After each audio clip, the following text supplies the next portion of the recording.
মমতা ব্যানার্জি দেখতে খারাপ তাই এর বিরুদ্ধে আমাদের কোনো অভিযোগ নেই। শুভেন্দু দেখতে খারাপ তাই এদের বিরুদ্ধে কোনো অভিযোগ নেই।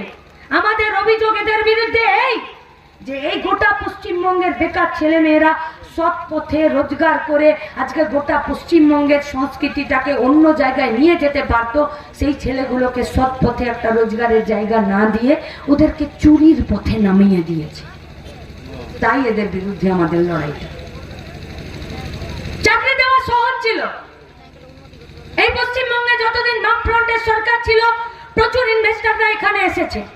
গোটা পশ্চিমবঙ্গে এরকম 14টা জায়গা আছে যেখানে 1000, 1500, 2000 একর করে জমি পশ্চিমবঙ্গের সরকার অধিগ্রহণ করে রেখেছে। কোনো একটা জমির আন্দোলন শুনেছেন যে যেখানে সরকার বা সেখানকার কৃষকরা, সেখানকার জমির মালিকরা বলেছে যে আমরা জমি দেব না?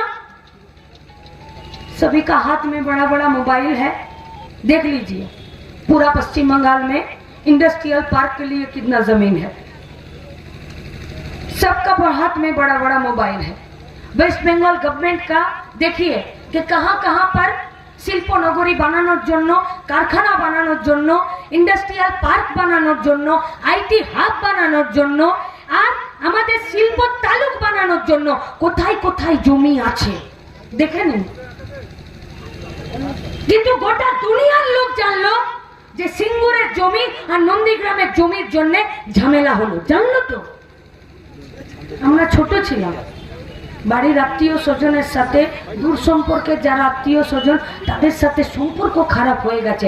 টিভির সামনে বসে থাকতো, দেখতো নন্দীগ্রামে পুলিশ পাঠিয়ে বুদ্ধদেব ভট্টাচার্যের নাকি সরকার তাদেরকে গুলি করেছে। আজকে গোটা চক্রান্তের যে জালটা ছিল, যেমন জালে মাছ ধরে, যেমন মশারিতে মশা আটকানোর জন্য আমরা টাঙাই, ঠিক সেরকম এই গোটা নন্দীগ্রাম জুড়ে একটা চক্রান্তের জাল এরা তৈরি করেছিল। সেটাতে শুভেন্দু ছিল না, ও বলতে পারে? আমরা ছোট ছিলাম তখন একটা ধারা তেলের অ্যাডভার্টাইজ দিত, ধারা, আর ওর ডায়লগ ছিল ধারা ধারা বিশুদ্ধ ধারা। তো মাকে বলতাম, তখন সর্ষের তেলের দাম কম ছিল, তো সর্ষের তেলই বাড়িতে কেনা হতো। কিন্তু ওই ধারা তেলের অ্যাডভার্টাইজটাই দেখতাম যে ধারা তেলটা দিয়ে বেশ বড় বড় মাছের পিস ভাজে। শুধু ওই মাছের পিসটার লোভে মাকে বলতাম, মা ধারা তেল নিয়ে আসো।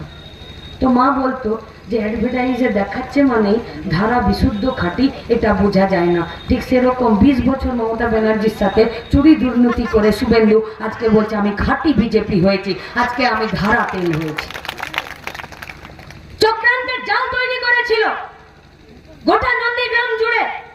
সেই নন্দীগ্রামের রাজ চক্রান্তের জালকে ছিঁড়ে দেবার জন্য আজকে রাজ্যের মুখ্যমন্ত্রী বলছে যে ওটা বাপ বেটা করিয়েছে। আপনার কোনো দায় নেই? গোটা পশ্চিমবঙ্গের মানুষ বাংলা নিজের মেয়েকে চাইলো, এত এমএলএ সিট দিল আপনাকে, বামপন্থীরা জিরো হয়ে গেল, সংযুক্ত মোর্চা একটা সিট পেল, বিজেপি 70-এর বেশি সিট পেল, আর 294টার মধ্যে গোটা পশ্চিমবঙ্গ এক পায়ে দাঁড়িয়ে তৃণমূলকে জেতালো। সেই তৃণমূলের মুখ্যমন্ত্রী, যার মানুষের প্রতি কৃতজ্ঞতায় মাথাটা ঝুঁকিয়ে থাকা দরকার, যার গোটা পশ্চিমবঙ্গের মানুষের প্রতি তার দায়বদ্ধ হওয়া উচিত, তাকে বলিষ্ঠ হওয়া উচিত, তাকে নমনীয় হওয়া উচিত, তার কাজে কর্মে কথাতে ফারাক না হওয়া উচিত, সেই রাজ্যের মুখ্যমন্ত্রী আজকে টিভিতে বলছে যে নন্দীগ্রামে যে পুলিশ গুলি চালিয়েছে, নন্দীগ্রামে যে ঝামেলা হয়েছে, নন্দীগ্রামে যে মানুষকে কেটেছে, রাস্তা কেটেছে, ব্রিজ কেটেছে, মা বোনেদেরকে ধর্ষণ করেছে, যার একটা কোনো তদন্ত করতে দিল না, মাসের পর মাস এলাকাটাকে ঘর ছাড়া করে রেখে দিল, বাড়ি ঘরদোর পুড়িয়ে দিল, জমি বাড়ি বিক্রি করে লাখ কোটি টাকা জরিমানা দিতে হলো। এখনো পর্যন্ত যাদের নামে কেস, তারা এখনো কোর্টে কেস চালাচ্ছে, সর্বশান্ত হয়ে গেল। সেই রাজ্যের মুখ্যমন্ত্রী, সেই নন্দীগ্রামের যারা হিরো হিরোইন ছিল শুভেন্দু আর মমতা, আজকে তিনি টিভিতে দাঁড়িয়ে বলছেন যে নন্দীগ্রামের ঝামেলাটা শুভেন্দু করিয়েছে। আপনি বলতে পারেন এই কথাটা? আপনাকে আমি আজ স্বীকার করছি যে আপনি আমারও মুখ্যমন্ত্রী, আপনি আমার রাজ্যের মুখ্যমন্ত্রী।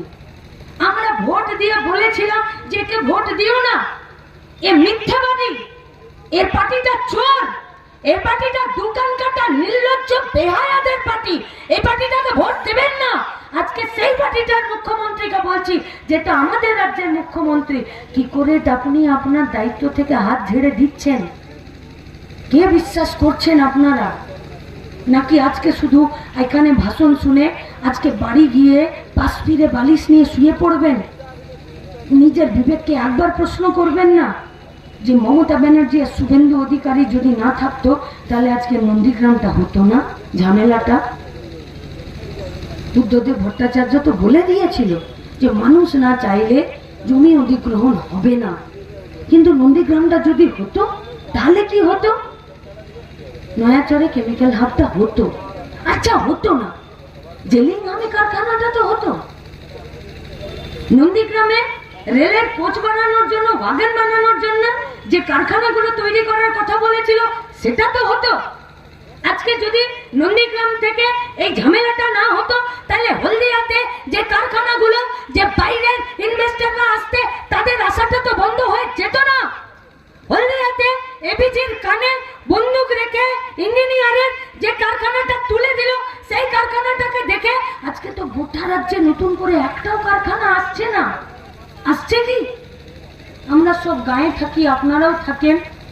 আমাদের গায়ে সব যখন ধান চাষ হয়, চুয়ার ক্ষেত আছে আমাদের ওইদিকে রেলের ধারে, তো ওখানে যখন চাষ হয় তখন একটা মাঝখানে বাঁশ, আর বাঁশটার মাঝখানে এরকম একটা বাঁশ আর পুয়াল দিয়ে, রশি দিয়ে, দড়ি দিয়ে বেঁধে, আর মাথায় একটা হাঁড়ি দিয়ে দেয়, আর দুটো চোখ এঁকে দেয়, একটা নাক একটা মুখ এঁকে দেয়, আর যত পাখি আছে সব পাখি দূর থেকে ওকে দেখে পালিয়ে যায়। আমরা ওকে কাকতাড়ুয়া বলি, হয় না? আর পশ্চিমবঙ্গে নন্দীগ্রাম সিঙ্গুর করে আর হলদিয়ার এবিজিৎকে এখান থেকে তাড়িয়ে দিয়ে মমতা ব্যানার্জি যখন গোটা পশ্চিমবঙ্গ জুড়ে নিজের ছবি লাগালো, তখন গোটা দেশের মানুষ বলল যেমন খেতে কাকতাড়ুয়া থাকে ছবি লাগিয়ে, তেমনি মমতা ব্যানার্জি আজকে শিল্প তাড়ুয়া হয়ে নিজের ছবি লাগিয়েছে, আর আমাদের রাজ্যে কারখানা হলো না। আমাদের রাজ্যে মাস্টারমশাই দিদিমণিদের চাকরি হচ্ছে? আমি বলবো আমার বাড়িতে কেউ নেই মাস্টারমশাই দিদিমণি হবার মতন, কেউ নেই। অতদূর লেখাপড়া করেনি, স্কুল কলেজের গন্ডি ডিঙোতে পারেনি, বিএ ডিএলএড করতে পারেনি, ট্রেনিং নিতে পারেনি, কিন্তু আমার বাড়ির বাচ্চা তো সরকারি স্কুলে পড়তে যায়, ও তো মিড ডে মিল খায়। ওকে যদি পড়াতে যায় একটা 7 ফেল করা ছেলে, আর সে যদি অঙ্ক শেখায়, তাহলে তো সে ক্লাস 9-এ উঠে ধারাপাতের 1 2 3 4 একে চন্দ্র দুয়ে পক্ষ ভুল করবে। কি চাইছে পশ্চিমবঙ্গে তৃণমূল কংগ্রেসের সরকারটা? আপনি যদি ঘুষ না নিতেন, কে ঘুষ দিতে যেত? আমি চাইছি ঘুষ দিতে। কোথায় ঘুষ দেবো বলুন? ঘুষ দেবার জায়গা কোথায়?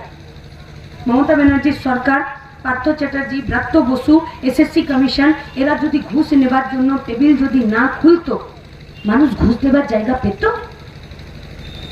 ঘুষ দেবার জায়গা? তাহলে তুমি আজকে ঘুষ নেবার বাজার তৈরি করেছো, তুমি আজকে ঘুষ নেবার টেবিল খুলেছো, তুমি আজকে ঘুষ নেবার জন্য টেবিলের ওই পারে চেয়ারে একটা লোককে বসিয়ে রেখেছো, তাই তো ঘুষের রাজনীতি, ঘুষের বাজার তৈরি হয়েছে। তাই তো বেকার ছেলে মেয়েরা নিজের বাপের কিডনি বিক্রি করে তৃণমূলের পকেট গরম করতে চাইছে, কারণ ওরা জানে যে পরীক্ষায় পাস করলে হয় না, তৃণমূলের পকেট গরম করতে পারলে তবে মাস্টারমশাই দিদিমণির চাকরি হয়।